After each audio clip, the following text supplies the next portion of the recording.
had this really simple message to reply to earlier. And I mean really simple. It wasn't even anything complicated. And in my head, it was completely clear. Like I knew exactly what I wanted to say. Just not in English. That sounds about right. And then the moment I tried to say it, it just disappeared. I literally sat there thinking, wait, I know this. Why can't I say it? It's funny, isn't it? People don't usually talk about that moment. Yeah, because it feels a bit embarrassing, I think. Right. Instead, you hear people say things like, oh yeah, I just think in English now. Yeah, that's exactly what I thought I was supposed to do. Like, there's this level you reach and suddenly, no more Chinese in your head. I've always been a bit skeptical of that, to be honest. Really?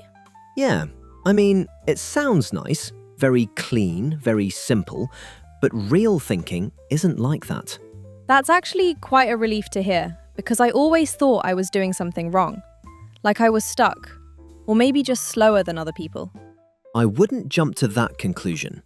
What you described just now, that moment where you have the idea but can't quite get it out, that's probably where most learners are, more often than they'd admit. So it's not just me then? Not even close. Because it really feels like my brain is doing this extra step. Like idea to Chinese to then English. I see what you mean, but I wouldn't call it an extra step. No? It's more like that's the path your brain knows best right now, so it just goes that way, automatically. Huh, that actually makes sense. I always thought I was supposed to skip that part somehow. That's the expectation, yeah. But the interesting bit is, most people don't realize how messy it is before it gets smooth. Messy is a good word. That's exactly how it feels. Everything's there, just not in the right place. Yeah, and that almost there feeling, that's actually a really important stage. It doesn't feel important. No, of course not. It just feels frustrating. Exactly. Anyway, do you ever feel like your brain just goes straight to Chinese first? Because I swear mine does that all the time. Oh, and if you've just found us, this is Mind the Gap. We usually chat about the kind of English you actually use, not the kind you memorize. That whole thinking in English thing we were just talking about, it actually reminds me of something I keep hearing everywhere. It's always the same idea, like if you want to be fluent, you have to stop translating. And I don't know, I tried to follow that advice, but it just made things worse. Worse in what way? I'd just freeze, completely, because I'd have the idea, and then I'd stop myself from using Chinese, and then nothing came out at all. That sounds exhausting. It is. It feels like you're blocking your own thoughts. I remember thinking, okay, no translating, just English. But then my mind just went blank. That's the bit people don't mention, I think. The advice itself sounds quite logical. If you don't translate, you'll be faster. Makes sense on paper, but in practice, it's not that simple. Yeah, because your brain doesn't just switch like that. Exactly. Well, not exactly, but you see what I mean. There isn't a button where you go, right, no more Chinese from now on. I wish there was. Most people do. But the way that advice is often given, it makes it sound like translating is the problem. Right, like that's the thing holding you back. And that's where it gets a bit misleading. It's not that translating is good or bad. It's more about what happens after. What do you mean by that? I mean, the moment you translate something in your head, do you move on? Or do you get stuck there? Oh, I think I know what you mean. Because sometimes I translate and then I just keep checking it. Like, is this right? Does it sound natural? Should I change it? And that's where things slow down. Not the translating itself, but staying there for too long.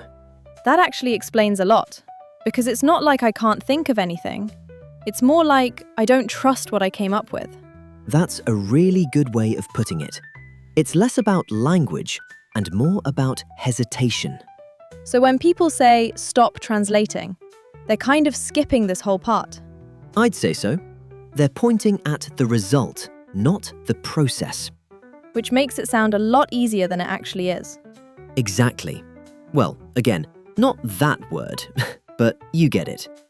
Yeah, I get it. So it's not that translating is the enemy. It's what you do after that matters more. That's about it. There's something else I've noticed, actually. It's not always the same every time I speak. Some days I'll just say a sentence and it comes out quite naturally, almost without thinking. And then other times, it's like I have to build it from scratch in my head, word by word, bit by bit. And it feels a lot heavier. That difference you're describing, that shift between the two, that's actually a really important sign. A sign of what? That something is changing. If everything always felt slow or always felt automatic, that would be one thing. But moving between the two, that's where things are developing. It doesn't feel like progress, though. It just feels inconsistent. I can see why you'd feel that way, because from your side, it feels like you're losing control. Yeah, exactly. 1 minute I'm fine, the next I'm stuck again. But that back and forth isn't a problem in itself. It's more like your brain is testing different ways of expressing the same idea. So it's not me going backwards. Not necessarily. It can feel like that, but often it's just part of the adjustment. That makes me think of something. Sometimes when I'm talking to friends, I don't even realize I've switched languages. Like I'll start a sentence in English, then halfway through I'm in Chinese, and I don't even notice. It's a bit chaotic. It sounds chaotic, but it's actually quite natural, especially when you're still building connections between the two languages. Connections? Yeah, think of it this way. Some ideas in your head are already linked directly to English. Others are still tied more closely to Chinese. So, depending on what you're trying to say, your brain takes a different route. That actually explains why certain phrases just come out instantly. Like things I've said many times before. Exactly. Well, I mean, that's part of it. Repetition helps, of course, but it's also about familiarity with the situation. And the ones that don't come out, those are the ones still stuck on the Chinese side. In a way, yes. You're still bridging that gap. That's quite a nice way to think about it. It's not that I don't know the English, it's just not fully connected yet. That's a good way to put it. And here's the interesting bit. You're not translating everything anymore. You're starting to choose, even if you don't notice it. Choose what exactly? When to rely on Chinese and when to go straight to English. That's interesting, because it never felt like a choice. It usually doesn't at first. It just feels like things are happening randomly. Which is exactly how it feels. But over time, that randomness becomes more predictable. And then, eventually, it starts to feel natural. So this messy stage, it's not something to get rid of? Not really. It's something you move through. That's quite reassuring, actually. Because I always thought I needed to fix it. It's less about fixing, more about letting it develop. Something just came to mind while we were talking. It's not always about not knowing what to say.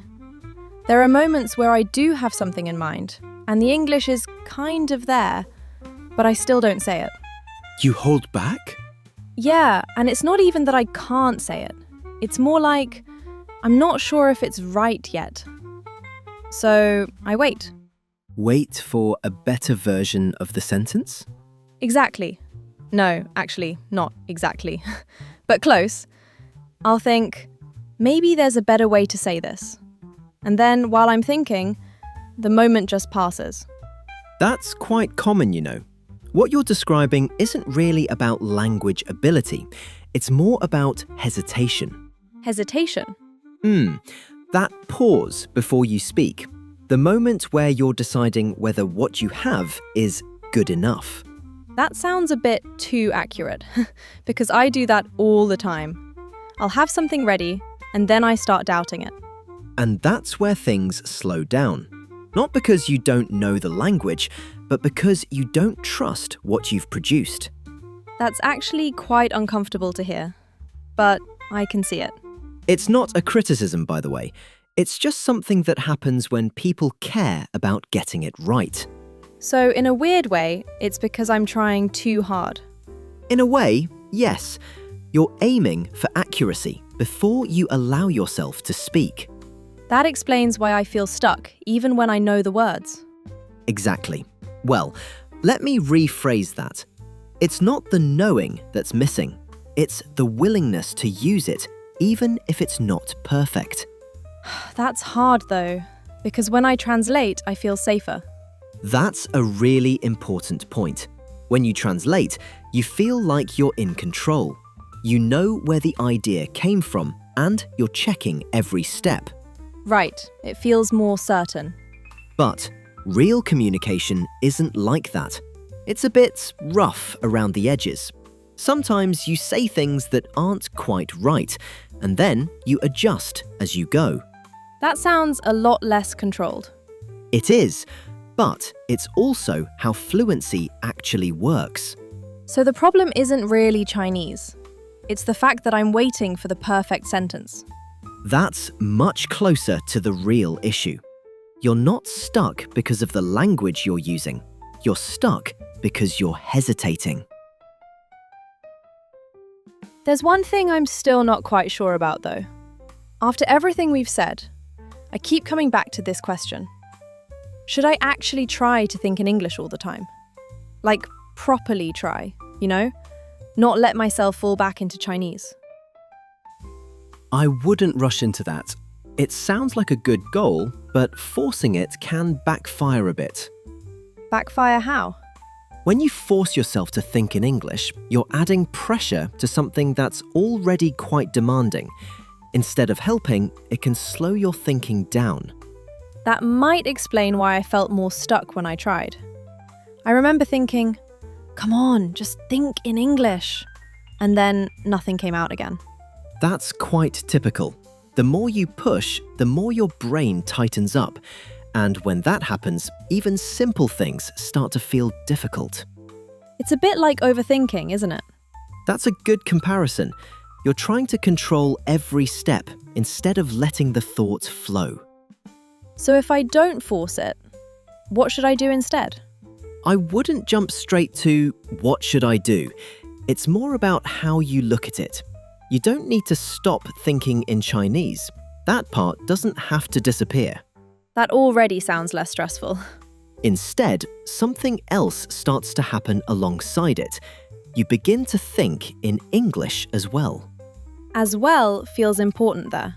It is, because it's not a replacement, it's an addition. You're not switching one off and turning the other on. You're building something new alongside what's already there. That sounds a lot more manageable. Because trying to delete Chinese from my brain felt impossible anyway. Exactly. Well, not that word again, but you see the idea. Language doesn't work like that. It layers rather than replaces. So over time, English just becomes one of the ways I think. That's a good way to put it. And the more you use it, the more natural it feels. Without forcing it. Without forcing it. In fact, forcing it often gets in the way of that process. That's quite a shift from what I used to believe. I always thought fluency meant being strict with yourself. It's more about being consistent than strict, letting the language show up rather than forcing it out. You know what's funny? After talking through all of this, I feel a bit different about it. I don't think I realized how much I was overthinking it. That happens more often than people expect. Because I kept treating it like a problem I needed to fix. Like something wasn't working properly. When in reality, it's more of a process than a problem. I think that's the bit I missed.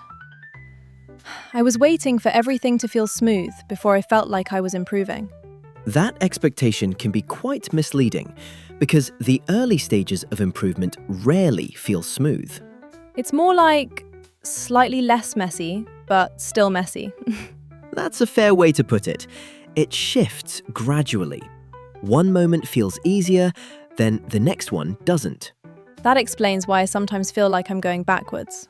It can feel that way, but it usually isn't. You're just noticing more. That's interesting. So the frustration is actually part of it? In a way, yes.